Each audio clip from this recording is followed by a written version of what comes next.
This video is presented for historical and educational purposes only.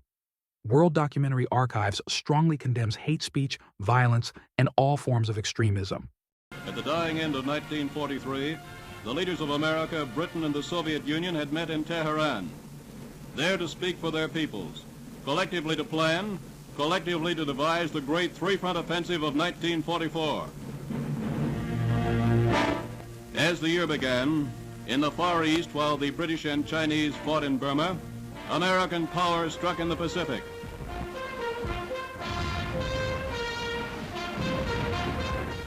This was Kwajalein.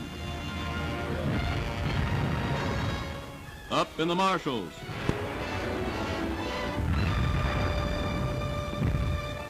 This was Enwitok. Westward, ever westward, this was Palau. Up from the south as well. This was Biak. Into the very strongholds, into pre-war Japanese territory, Saipan.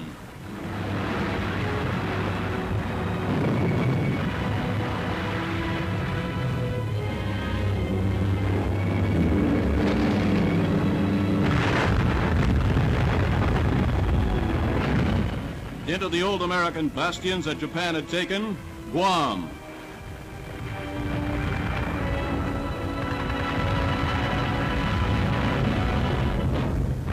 The price was paid in dead, in blood, in terror. This man is blinded. We who are alive and have our eyes, a year from now, we must tell him what we have done with the world for which he lost his eyes.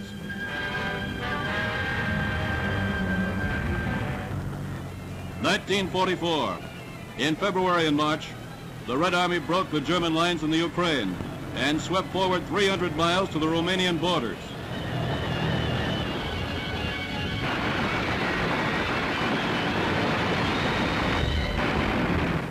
Here are the Germans who will never fight again.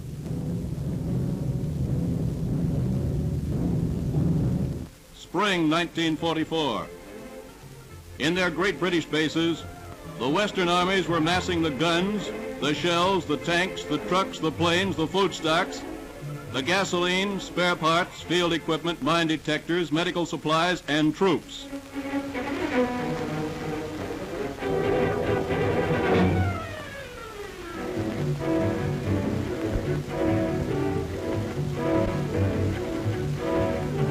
And the troops, British, Americans, Canadians, Indians, Australians, New Zealanders, South Africans, Dutchmen, Poles, Norwegians, Czechs, and Danes. Troops of the United Nations. Troops who are the stuff of any invasion, troops who on their unassuming shoulders carry the whole world's hopes for liberty. At Supreme Headquarters, General Eisenhower gave the word on Monday, June 5th. The vast fleet taut for battle puts out into the darkening sea.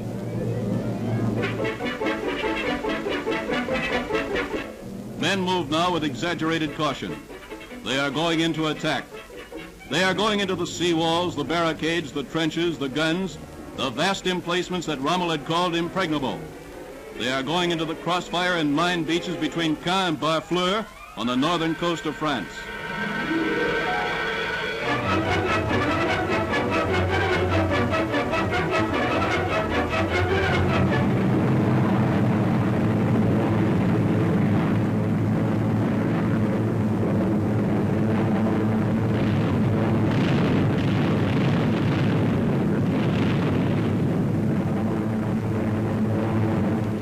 It is barely dawn.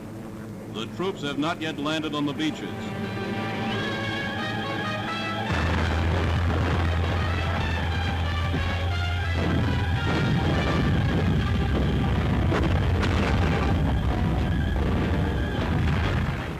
This is the landing.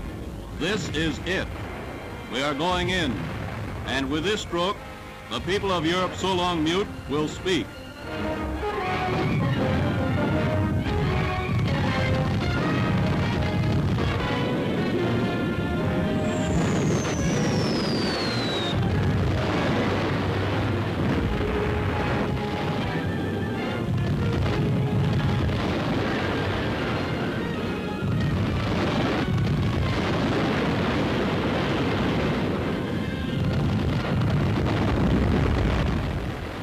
We're on the beaches now. The first barricades are down. The first fires are dying. The first thrust in the great battle of the West has been driven home. Here stands Nazi-dominated Europe at the start of 1944. But in this 1 year, the Red Army in the East, the Allies in the South and West have marched from Cassino to Faenza, from Kiev and Leningrad to Budapest and Warsaw, from Cherbourg to the Rhine.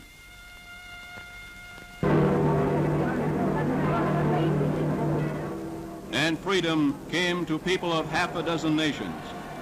And with freedom, controversy and problems to be solved with their own free hands. Rome, June 5th, 1944.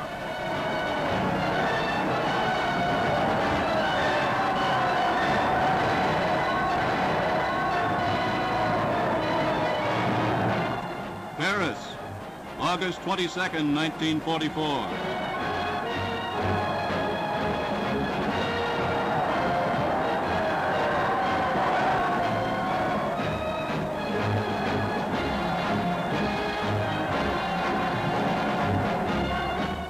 And in the East, Bucharest, August 31st, 1944. The Soviet allies were driving forward.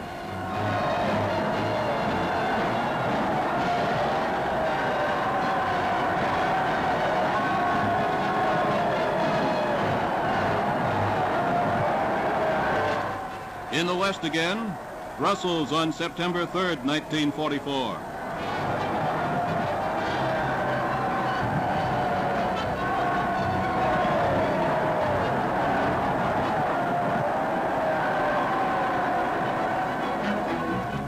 Belgrade, October 20th, 1944.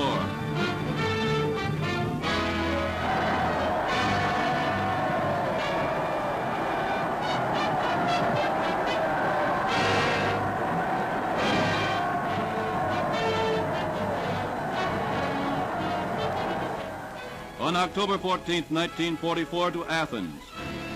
Freedom after years of suppressed faiths and shackled hopes. Greece is free.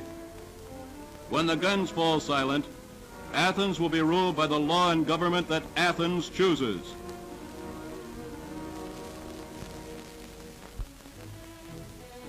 By the summer, the United Nations were able to attack the problems of peace.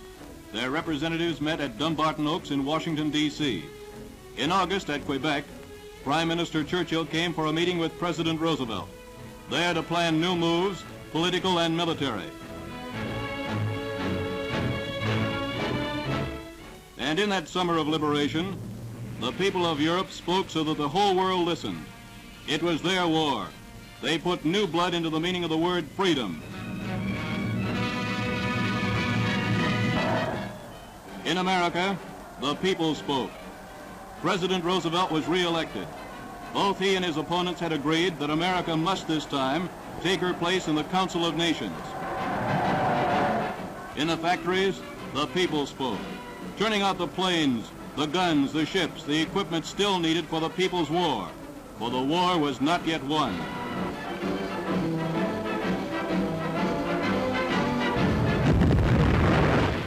On the 16th of December in Western Europe, the Germans, gathering their remaining power, struck back. It was a sharp blow at the heart of Belgium. It was their answer to 6 solid months of defeat. But as the year ended, the attack was ground down. Pushing against the massed weight of Allied power, it slowed and wavered. In the new year, the Allied advance will continue.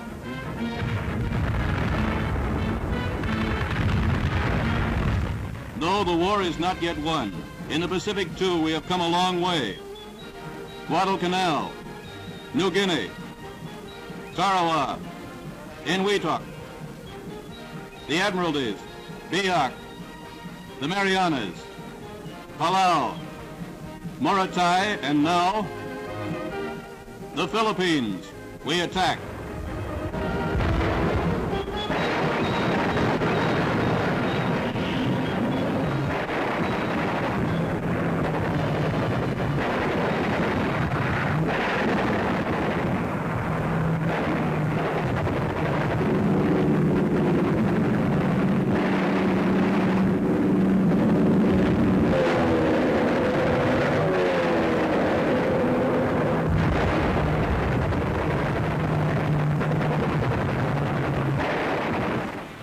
In September, from a vast fleet of transports and warships, troops landed on Leyte, cutting the Philippines in half, threatening to cut all Japanese communication between her homeland and what remained of her conquered empire.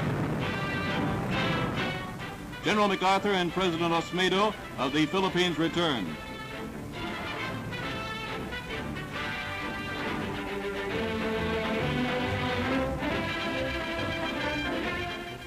"1944 brought to a fuller realization many of our purposes.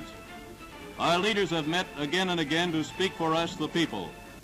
And at the end of this year, President Roosevelt spoke many of our hopes when he said, 'The tide of battle has turned slowly and inexorably. We pray that with victory will come a new day of peace on earth, in which all nations of the earth will join together for all time. May that spirit live and grow throughout the world in all the years to come.'"